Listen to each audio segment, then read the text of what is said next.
UNC's margins of victory haven't been all that dissimilar through 2 games from last year's team. But yet, this team feels completely different. Why is that, Pat Kilby? I guess we should figure it out today, huh? You are Locked On Tar Heels, your daily podcast on the UNC Tar Heels. Part of the Locked On Podcast Network, your team every day.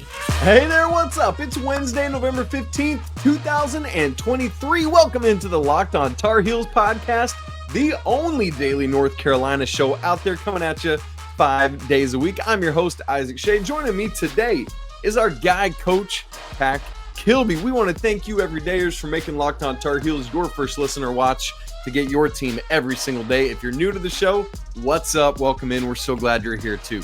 The episode is brought to you by FanDuel. Make every moment more. Right now, new customers get $150 in bonus bets with any winning $5 money line bet. That's $150 if your team wins. Visit FanDuel.com/lockedon today to get started. By the way, if you want to have more involvement, more conversation with this Locked On Tar Heels community, come join our Discord, man. It's going on every day. Tons of people are joining it. Pack and I are very active in there as well. And man, I think you would love to have it, not just from the sports conversations, but just because it's good to be connected to other Tar Heels. So come join us. Coming up on the show today, Pack and I are going to have just some fun conversations looking at where things are at, where things are headed, all of that. So we're going to look at what do we need to see in the game against UC-Riverside on Friday, the final tune-up before Battle for Atlantis. We've got several guys that are off to good scoring starts, but we want to know who's going to be like that fourth or fifth part of that component to really set things off offensively. But before we get to either of those conversations, Pat, last year in the first couple games of the season, I think you and I felt it, right? There were these beginning glimpses of like, Carolina's not blowing people out here, and they should be. Are we concerned? Their average margin of victory through the first 2 games was 14.5 points. This year it's higher. It's 19 point margin of victory through 2 games, but not all that crazy higher. And it's not felt like either game has been a runaway. In fact, not only has it not felt like it, it just straight up hasn't been. But Pac, are you in agreement with me? Before we even talk about why, do you agree with me that this just feels so much different than last year? Are you there or not? Oh, I'm definitely there. There's several reasons I see. First of all, one of the differences for me this year versus last year is last year, when I think about those games, when I look back at them, I actually thought we would take care of business early, and then in the second half, those teams would catch up and find themselves back in the game. And a lot of that was because we weren't using depth. And this year, to me, it seems like it's been a ball game. It's been competitive. And then the last 10 or 12 minutes, we really start to pull away. Yep. And I think it is because of the fact that Coach Davis is using more depth this year. And, I mean, we're better too. So it's probably a little bit of both of those things. But the victories do feel different because it feels like we're actually utilizing our depth, wearing people down, and then separating ourselves versus playing 5, maybe 6 guys, building a lead, and then teams getting back in it down the stretch because of poor shot selection and no depth. Oh. And so to me, that's where this starts to feel a little bit different. But then, I see this year that there's just so much to hang our hat on. Like, I think the rotation will tighten up some as we go on. Especially next week once we get to Atlantis, right? Yes. Yeah, for sure. But maybe not Northern Iowa, but those second 2 games probably, yeah. Yeah. And still, though, I mean, 2 games, yes, small sample size, but Armando hasn't hit 30 minutes in a game yet. And so we're getting plenty of reps and minutes to some of these younger guys or some of these guys that are new to the program. And I just love it because we're getting them all those minutes. We're keeping our top guys well rested, not, having overbearing minutes or an overbearing load. And we're still pulling away and winning by more than we did last year. And so there's a lot to be encouraged about with this group. Yeah, I mean, not only Armando, in Sunday's game, who did we even play Sunday? It's completely gone. Lehigh. Lehigh, thank you. I keep getting Lehigh and Radford flipped in my head. Against Lehigh, nobody played 30 minutes. That's you and I have begged for that, right? Like all offseason and all last year. And so it's funny that the depth is I love your point about the depth is allowing Carolina to pull away late, but I think it's also the depth that is causing it to be a little closer earlier. Here's what I mean by that. Coach Davis is utilizing the depth in ways of like testing out different lineups, checking out different, groupings of players, see who works well together, who doesn't. And while that might lead to not as comfortable of a margin of victory as you maybe want, it's allowing the team to kind of figure out who they are. It's allowing the coaching staff to see what's working and what's not, while yet still getting a win and still doing what you need to do down the stretch. And so ultimately, it's a win. I mean, yes, obviously it's a win in the record book, but a win to get this testing of all this depth pack, because it's like, I think if you just look at the score and that's all you see, you don't watch the game, maybe you don't get on the surface the things that you and I are talking about right now. But when you dive in and watch the game, you see, like you just talked about Armando, for example, the level of efficiency he's at to not have touched 30 minutes yet, but he is still the leading rebounder in the nation right now. I mean, come on, dude. Like, if he's doing that, imagine what happens when he does play more minutes. Maybe it doesn't go up all that much because he's, the efficiency goes down as the minutes go up. And so maybe that's a thing too. But I love all these points, these ideas that this just feels different. So I'm right with you. I'm glad you agree with me as well.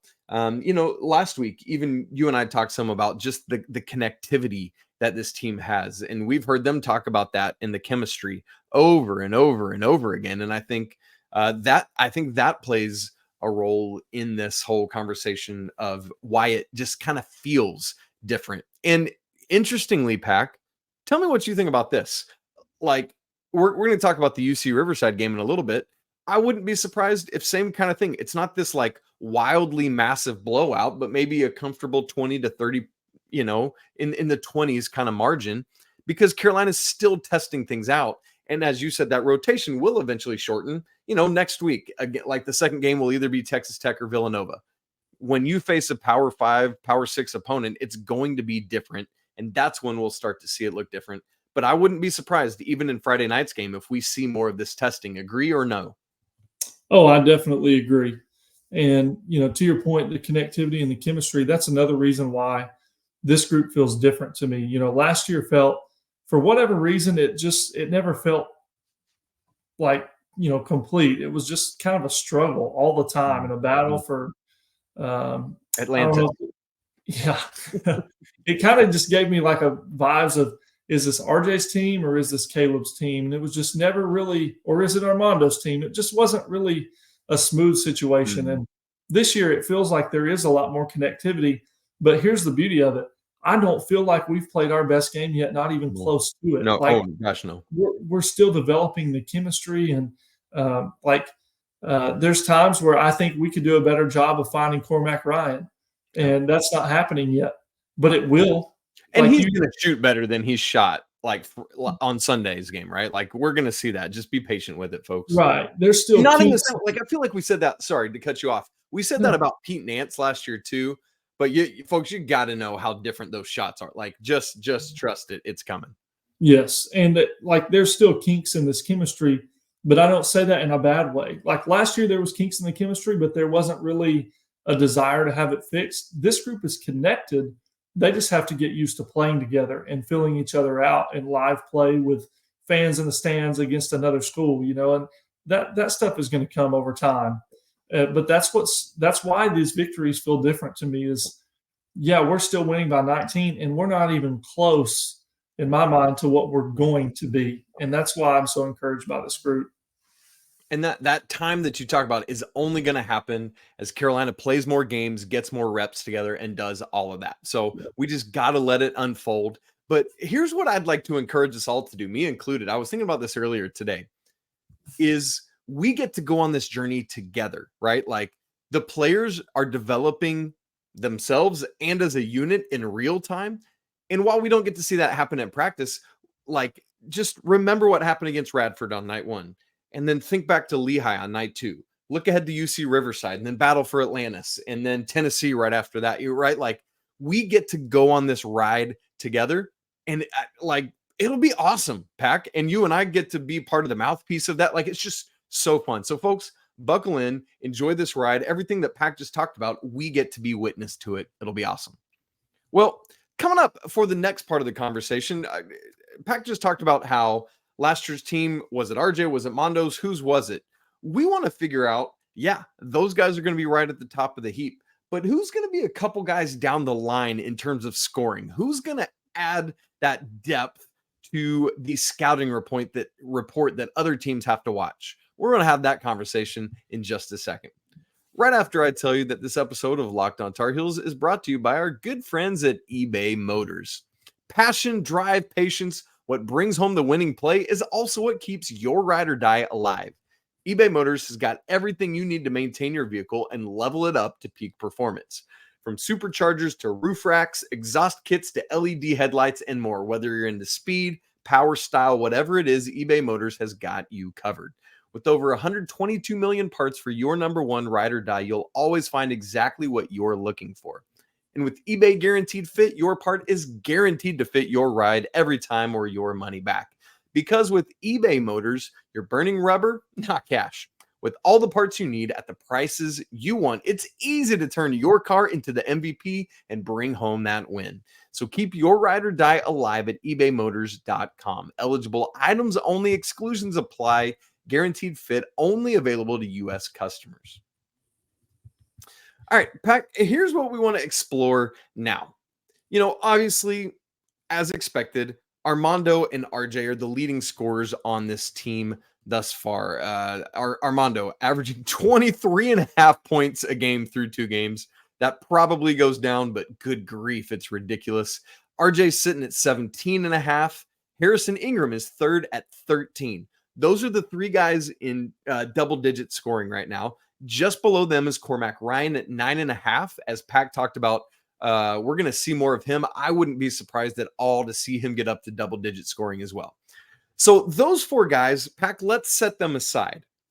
And then my question is, there are 7 other scholarship players. I want to know, when we look up at the end of the season, that 5th leading scorer is going to be who? Before you answer that, do you agree with me, though, that those are going to be the top 4 scorers in average when the season's all over? Absolutely, I do, yeah.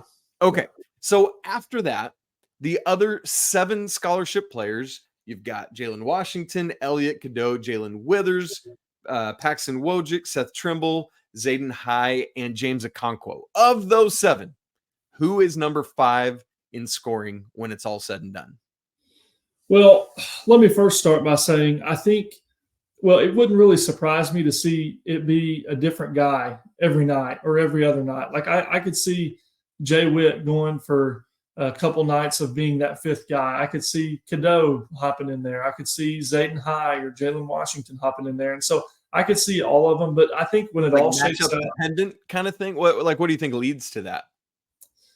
I just think that first of all, the top 4 guys of Armando and RJ and Cormac and Harrison, I think those guys they're going to do so much. And Hubert has done a really good job of, I feel like there's some defined roles this year. I think the team knows these are our 4 dudes. Yeah. And just depending on matchup, that's the key. Not only do they know these are our 4 dudes, but we're awesome with that. That's what we want. Yes, everybody understands that. They're on board with it. They support it. It's great to see that. But I think because we have those 4 clearly defined, the rest kind of depends on matchups and maybe even some foul trouble. Like if Bacot goes out early with foul trouble, Jay Wash might come in and have himself a day. That's right. Or Zayden High might come in and have himself a day. Or maybe Cadeau just has a mismatch and he's able to expose it because Lord knows it's hard to keep that kid in front. You know, he's very, very quick. He's quick, man. Yeah. So I could see, just depending on matchups and how the game goes, I could see it being different players. I do think, though, when it all shakes out and it's all said and done, I think Cadeau will be the 5th guy. And here's the deal. I know He struggled to kind of shoot the 3 ball against Lehigh on Sunday. I'm not buying too much into that. I think he can shoot it, for one. Number two, I think if he's struggling, he's going to shoot himself out of it.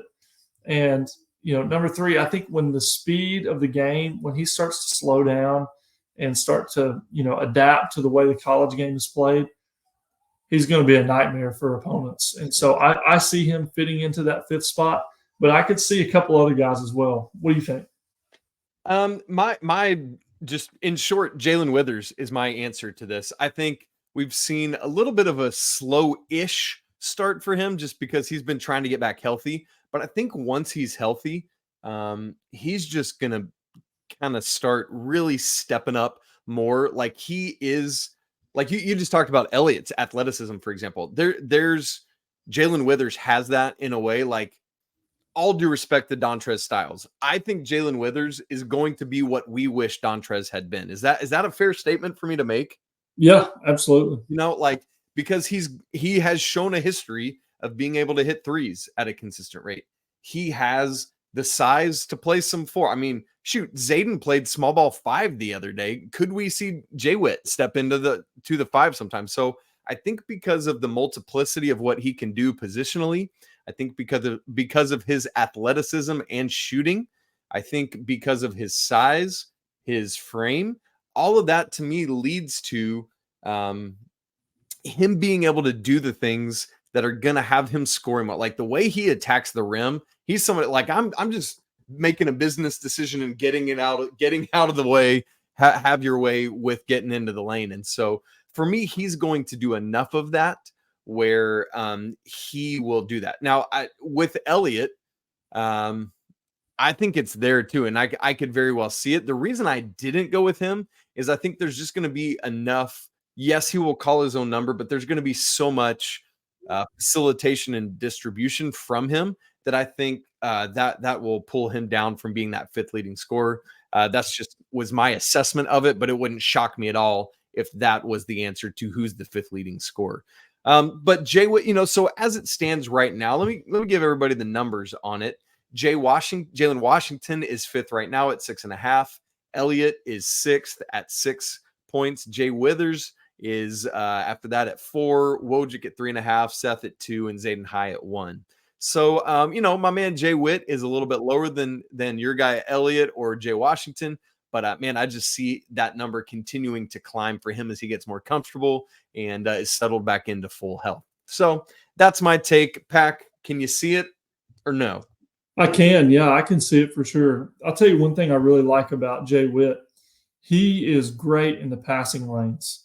He's very disruptive defensively. And with his speed and athleticism, man, I could see him turning that into a dunk or 2 a game. That's true. Getting out there, steals. I mean, that's easy too, 4 points that he's going to pick up right there. Right. And so it wouldn't surprise me at all to see him be that 5th guy.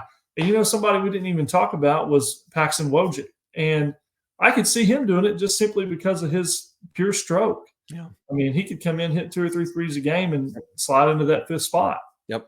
And I know his role's kind of been – it's been a little odd, so far because he kind of starts the game and then he disappears for a while and then he comes in at the end and it's like, okay, what happened to Wojcik? But I can definitely see him making an impact too, especially with all his experience and the veteran he is and the way he shoots this thing. It's so interesting. Oh, sorry, go ahead. Oh, I was just going to say it could really be any of these guys. They're all talented in their own way. And I just think that speaks like the fact that we could make a legitimate argument for multiple people to answer this question, I think continues to speak to the depth we really, truly believe this team has.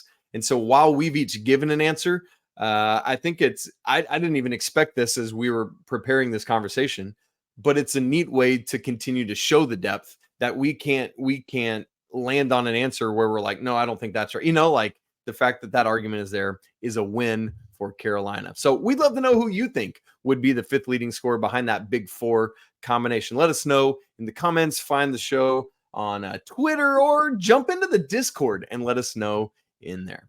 All right, coming up in just a second, we want to look ahead to UC-Riverside. There is one more non-conference game after that, but it's like into January. So this is the last tune-up before everything hits the road in a major way. Battle for Atlantis, Tennessee, UConn, Florida State, Kentucky, boom, boom, boom, boom, boom. And I'm watching Kentucky in real time. So is Pack as we're recording this right now. They're tied with number 1 Kansas, 70 all. Hard to believe Kentucky was up earlier, but Kansas is coming back. So we got there's a lot coming. This is the last tune-up. What do we need to see in that tune-up? Pack and I are going to answer that question here in just a second. Right after I tell you that this episode of Locked On Tar Heels is brought to you by FanDuel. Hey, score early this NFL season with FanDuel, America's #1 sportsbook. Right now, new customers get $150 in bonus bets with any winning $5 money line bet. It's $150 if your team wins. So maybe you've been thinking about joining FanDuel. Listen, there's no better time than right now to get in on all that action.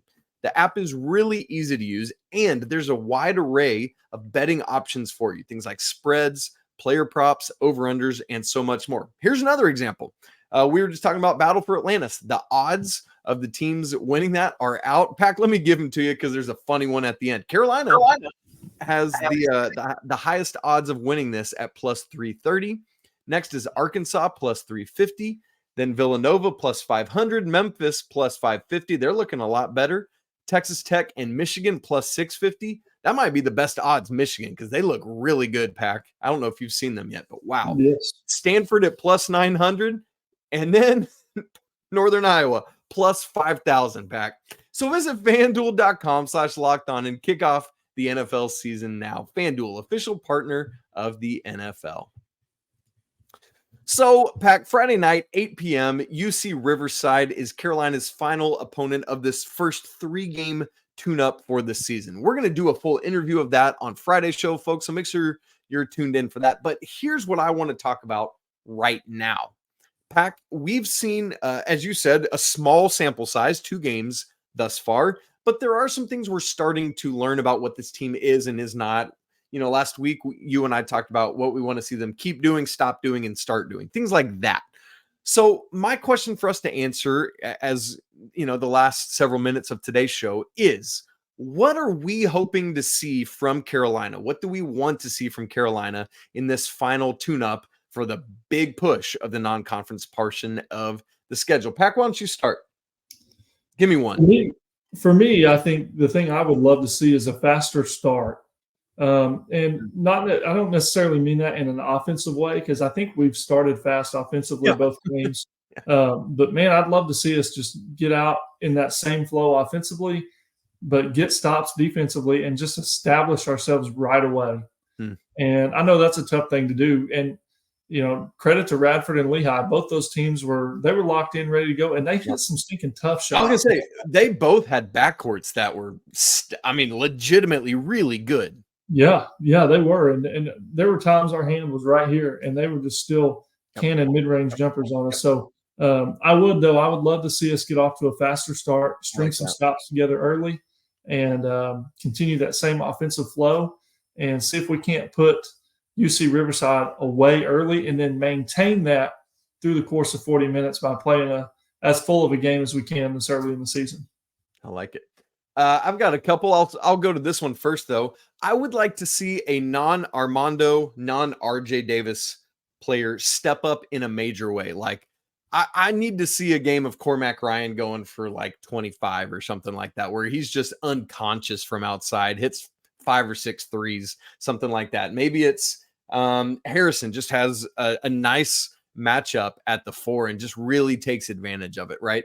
And either of those dudes or anybody else. But, Armando's going to get his, RJ's going to get his, but we'd just love to see some more of that diversity so we can really see guys stepping up. Like, I would love it if RJ or Armando was not the leading scorer in this game. That's one for me. What else you got, Pat?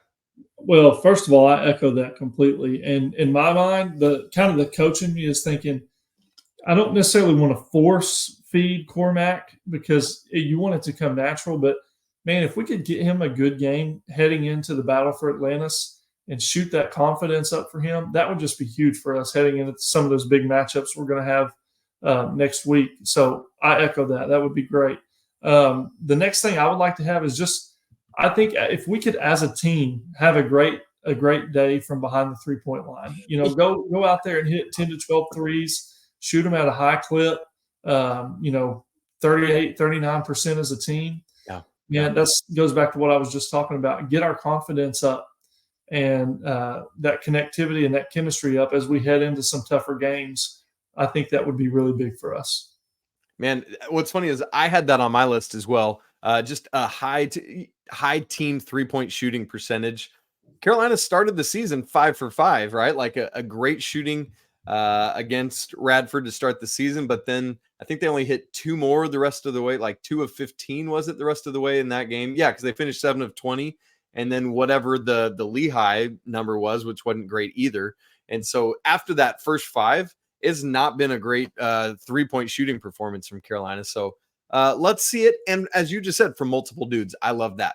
You talked about settling in and getting comfortable for like Cormac. I'd really like to see that, like a good floor game controlled by Elliot Cadeau in this one, right? Like I think he will still come off the bench. Although already his per game minutes are higher than Paxson Wojcik. So, we talk about who cares who's starting. Let's look at who's getting starters minutes.